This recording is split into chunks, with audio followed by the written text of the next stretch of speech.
قال علی والذی فلق الحبۃ وبرأ النسمۃ وإنه لعهد النبی الأمی صلی اللہ علیہ وسلم الی اللہ يحبنی الا المؤمن ولا يبغضنی الا المنافق۔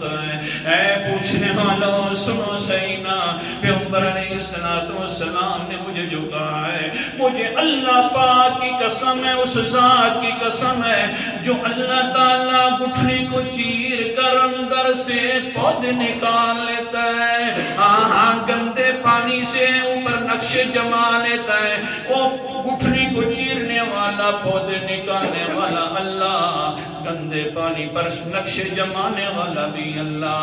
وہاں لی وہاں کیسی قسمیں اٹھاتا ہے تو کسی اور کی قسم نہیں اٹھائی، نہ نبی کی قسم ہے نہ ولی کی قسم ہے، قسم اٹھائی تو کس کی اٹھائی؟ اللہ کی۔ یہ بھی تو سبق ہے نا۔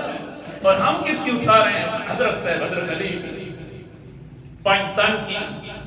ہاں قسم اٹھانی ہے، محبت نام اس چیز کا ہے نا کہ جو حضرت علی بات کریں کر کے چلے جائیں اسی طرح ہم بھی کریں، ان کی مخالفت نہ کریں، تب محبت ہے۔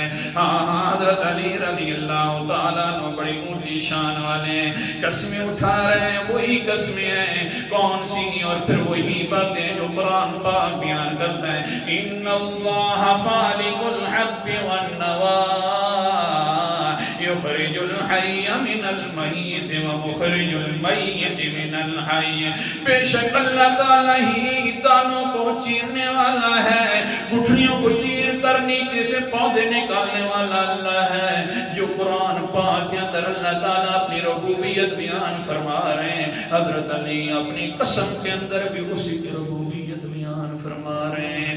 کیوں نہ بیان فرمائے؟ آگے ہی ہے نا، اللہ تعالیٰ فرماتے ہیں هو الذی جعل لکم النجوم، یہ ستارے بڑے ہیں ہدایت دینے والے، آخر یہ بھی تو ستارہ تھا، اس وجہ سے وہی قسمیں اٹھانے لگے ہیں جو اللہ تعالیٰ اپنی ذات کی پہچان کرواتے ہیں۔ ٹائم بڑا مختصر، بہرحال آگے حضرت صاحب نے کیا فرمایا؟ مجھے پیغمبر نے فرمایا ہے، یہ فرمایا کہ اللہ یحبنی الا المؤمن ولا یبغضنی الا المنافق۔ اے علی تیرے سے مومن محبت کرے گا اور منافق بغض رکھے گا۔ اللہ اکبر کبیرہ، لہذا تو بڑی اونچی ذات والا ہے، شان بڑی تیری اونچی ہے۔ مومن محبت کرے گا، منافق بغض رکھے گا، اور محبت کا دار و مدار کیا ہے؟ جو حضرت علی فرمائے وہی بات مانے انسان۔ حضرت علی اگر قسمیں اٹھا رہے ہیں اللہ کی تو ہمیں بھی اللہ کی قسم اٹھانی چاہیے، اسی کی صفات کے ساتھ قسم اٹھانی چاہیے۔